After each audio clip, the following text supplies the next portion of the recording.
Question number दूसरा पढ़ेंगे जो कि परिभाषा लिखना है।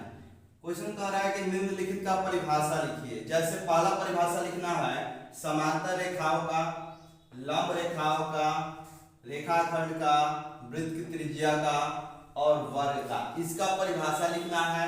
तो देखेंगे हम पहले समांतर रेखाएं क्या कहलाती हैं। तो बताएंगे कि ऐसी रेखाएं जिनको बढ़ाने पर एक दूसरे को कभी नहीं काटती है। ये जैसे मान लेंगे कि ये रेखाएं हैं और ये दूसरा रेखा है, इसको जब बढ़ाएंगे तो एक दूसरे को कभी नहीं काटेगी तथा बीच की दूरी क्या होगी, समान हो जाएगी। तो वह रेखाएं हमारी समांतर रेखाएं कहलाएंगी।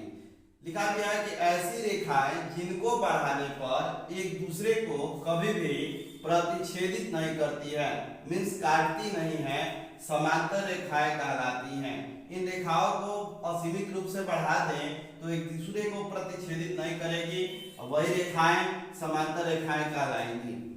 दूसरा है लंब रेखा। बताएंगे कि यदि किसी रेखा पर कोई अन्य रेखा इस प्रकार से पड़े कि प्रत्येक आसन्न कोण 90 अंश का हो, ये भी समकोण, ये भी समकोण। ये देख रहे हैं कि एक रेखा है और इस पे एक रेखा इस प्रकार से पड़ रही है कि पड़ने वाला आसन्न कोण, ये जो आसन्न कोण जो बन रहा है ये प्रत्येक 90 अंश का और बराबर बनेगा। क्वेश्चन है हमारा लंब रेखाएं क्या होंगी।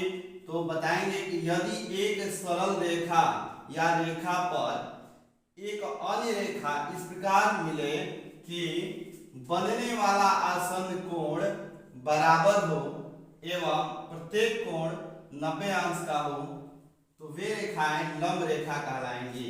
मान लेंगे कि ये हमारा ए बी कोई रेखा है और ये सी डी कोई एक अन्य रेखा है। इस प्रकार से पड़ा है कि ये जो आसन्न कोण बन रहा है प्रत्येक 90 अंश का हो रहा है और दोनों आपस में बराबर हैं। तो बोल सकते हैं कि ए बी और सी डी ये दोनों हमारा क्या है, लंब रेखा है, यानी कि C D perpendicular A B, ये हम लिख सकते हैं। अगला है रेखाखंड। रेखाखंड बताएंगे कि रेखाखंड एक रेखा का छोटा भाग होता है, यानी कि इसको बोल सकते हैं कि एक ऐसी आकृति जिसकी लंबाई सीमित हो। रेखा का भाग होगा तो इसकी लंबाई हमारा सीमित होगा और इसे हम मान लेंगे ये एक रेखाखंड है ए बी, ये हमारा रेखा का एक भाग है। इसको हम असीमित रूप से इधर भी बढ़ा सकते हैं और इधर भी बढ़ा सकते हैं। लिखा है कि एक ऐसी आकृति जिसकी लंबाई सीमित हो तथा इसे असीमित रूप से बढ़ाई जा सकती है, असीमित लंबाई में बढ़ाई जा सकती है, उसे रेखाखंड कहते हैं या रेखाखंड कहलाती है। अब अगला पॉइंट है वृत्त की त्रिज्या। वृत्त ये हमारा वृत्त अगर मानेंगे तो वृत्त का ये हमारा सेंटर है और ये वृत्त की परिधि। तो वृत्त की त्रिज्या बताएंगे कि वृत्त के केंद्र से वृत्त की परिधि के किसी भी बिंदु को मिलाने वाली रेखाखंड वृत्त की त्रिज्या कहलाती है। लिखा गया कि वृत्त के केंद्र से वृत्त की परिधि के किसी भी बिंदु को मिलाने वाली रेखा, यह हमारा वृत्त की परिधि है और इसके किसी भी बिंदु को मिलाने वाली रेखा जो केंद्र से मिल जाए वह हमारा वृत्त की त्रिज्या। ये हमारा त्रिज्या होगा, ये हमारा त्रिज्या, ये भी जितना भी मिलेगा ये सब त्रिज्या कहलाएगी। लिखा गया कि मिलाने वाली रेखा वृत्त की त्रिज्या कहलाती है। अगला पॉइंट है वर्ग।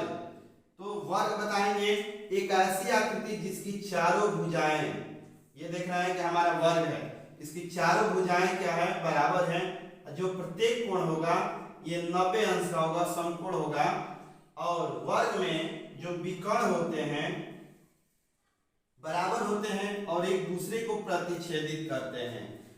लिखा है कि एक ऐसी आकृति जिसकी सभी भुजाएं बराबर होती हैं एवं प्रत्येक कोण 90 अंश का होता है वर्ग कहलाता है तथा वर्ग का विकर्ण बराबर होता है एवं एक दूसरे को समविभाजित करते हैं। एक दूसरे को ये विकर्ण जो होंगे समविभाजित करेंगे, इसे हम क्या कहेंगे, वर्ग कहेंगे।